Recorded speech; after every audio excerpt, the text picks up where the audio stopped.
बच्चों, इसके पहले का जो आपने वीडियो देखा उसमें हमने पाठ 11 प्राचीन भारत और विश्व का जो दूसरा मुद्दा था भारत और एशिया महाद्वीप के अन्य देश, इसमें हमने श्रीलंका और चीन के साथ में भारत का संबंध कैसा था, प्राचीन समय में ये देश आपस में एक दूसरे के साथ किस प्रकार जुड़े और भारत की संस्कृति और सभ्यता का आदान प्रदान किस प्रकार श्रीलंका और चीन में हुआ, इसके बारे में हमने देखा। अब हम देखेंगे दक्षिण पूर्व एशिया के देश।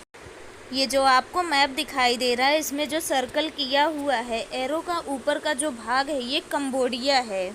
कंबोडिया में एक प्राचीन राज्य है जिसका नाम फुनान है। ऐसा माना जाता है कि इसकी स्थापना जो है कौंडिन्य नामक किसी भारतीय ने की थी। फुनान में जो रहने वाले लोग थे उनको संस्कृत भाषा आती थी और उस कालखंड का एक शिलालेख भी मिलता है। यह जो शिलालेख यानी कि पत्थर पर लिखा हुआ यह जो शिलालेख है, यह संस्कृत में है। दक्षिण पूर्व एशिया के अन्य देश जो हैं वहाँ पर भी भारतीय वंश के लोगों के छोटे छोटे राज्य जो हैं वो उदित हुए थे।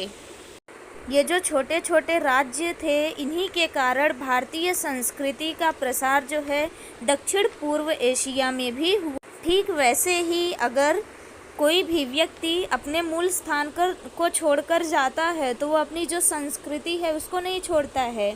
जैसे मुंबई में कई राज्य से के रहने वाले लोग हैं, चाहे वो उत्तर प्रदेश के हों, बिहार के हों या फिर दक्षिण भारत के हों, तमिलनाडु के हों, गुजरात के हों या बंगाल के हों, वो अपनी संस्कृति को छोड़ते नहीं हैं। वे अपनी संस्कृति को जहाँ पर भी रहेंगे वो अपने त्यौहार, तीज त्यौहार जो है मनाते हैं। तो ठीक उसी प्रकार से जो भारत से गए हुए लोग थे दक्षिण पूर्व एशिया में, उन लोगों ने भी अपनी भारतीय संस्कृति को छोड़ा नहीं, उसको और प्रचार और प्रसार किया और यह भारतीय संस्कृति दक्षिण पूर्व एशिया में भी फैला। इंडोनेशिया में आज भी रामायण और महाभारत की जो कथा है उस पर आधारित डांस और जो नाटक किए जाते हैं वो बहुत ही लोकप्रिय हैं। जो रामायण और महाभारत है उसका महत्व इंडोनेशिया में भी बना हुआ है।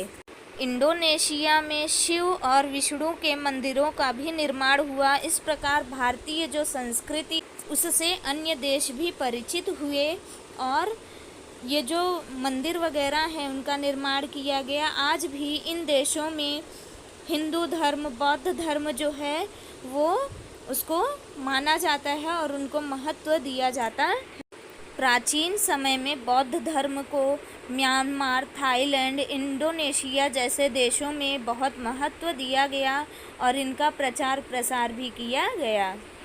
बच्चों, इस साल हमने ईसा पूर्व 3000 से लेकर ईस्वी सन 8वीं शताब्दी तक के जो भारतीय इतिहास की जानकारी थी वो हमने प्राप्त की। ये जो कालखंड है इसे हम प्राचीन इतिहास के नाम से भी जानते हैं।